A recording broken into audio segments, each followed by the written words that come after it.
আসসালামু আলাইকুম, তোমরা সবাই কেমন আছো? আল্লাহর রহমতে আমিও ভালো আছি। চলে আসলাম আজকে আবার মেকআপ টিউটোরিয়াল নিয়ে।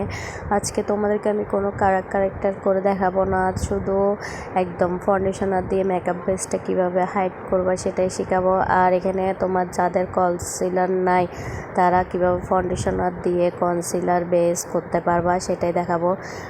দেখো আমার যেহেতু কনসিলার আছে, তবু তোমাদের জন্য আমি এই ফাউন্ডেশনারটা দিয়ে কনসিলার বানাই তোমাদেরকে দেখাইতেছি। তো আর এখন আমার গলাটা এরকম লাগতেছে যেহেতু আমার একটু শরীরটা খারাপ, অনেক কাশি ঠান্ডা হয়েছে।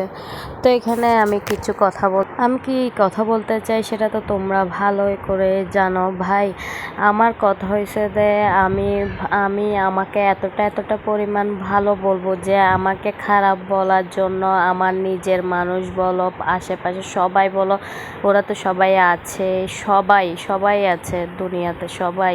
তাহলে আমার নিজেকে ভালো বলতে হবে না? আর আরেকটা বিষয় কি, তুমি নিজের খাইবা আমার গীত গাইবা, তো তোমার এখানে কি লাভ হইতেছে ভাই? এগুলা ছেড়ে যত তুমি মানুষের সাথে মিলেমিশে থাকবা।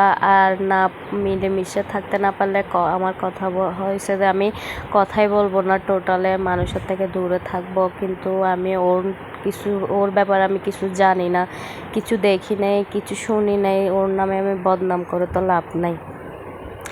তো সেই জন্য বলতেছি ভাই, আর আমার যোগ্যতা দিয়ে আমি যতটুকু আসছি মাশাল্লাহ আলহামদুলিল্লাহ, তোমাদেরকে আমি ততটুকু কাজ ভালোবাসা দিয়ে করি। আমি কোনো কেউ থেকে সাহায্য নিয়ে, কেউ থেকে ওইটা নিয়ে, কেউ থেকে এটা নিয়ে যে আমাকে 2 টাকা দাও আমি এই কাজটা শিখবো, ওকে আমি হেল্প করবো, এইগুলো না, আমার নিজের যোগ্যতা দিয়ে। ভাই, আমি টেইলারের 22,000 টাকা নিয়ে নামছি আমি পার্লারের কাজ শিখতে। আলহামদুলিল্লাহ মাশাল্লাহ, আমার যতগুলো জুয়েলারি ছিল স্বর্ণের, এগুলো দিয়ে আমি পার্লারের কাম করছি। পার্লার আমার বাসার মধ্যে একটা ছোটোখাটো করে যতটুকু সামর্থ্যের মধ্যে আছে আমি পার্লার খুলছি। তো আমি কেউ থেকে খুঁজে মুজে, কেউ থেকে নিয়ে, ওর কারণে আমি এতটুকু আসছি এগুলা বলা বাদ দাও।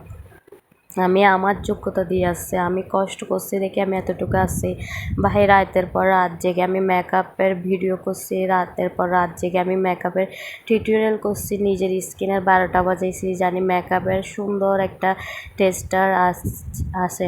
আমি এখনও প্র্যাকটিস করি ভাই, প্র্যাকটিসের তো কোনো শেষ নেই, যত প্র্যাকটিস করবা তত তোমার নিত্য নতুন জিনিস শিখবা। তো আমার গীত না গেয়ে তুমি নিজের গীত গাও।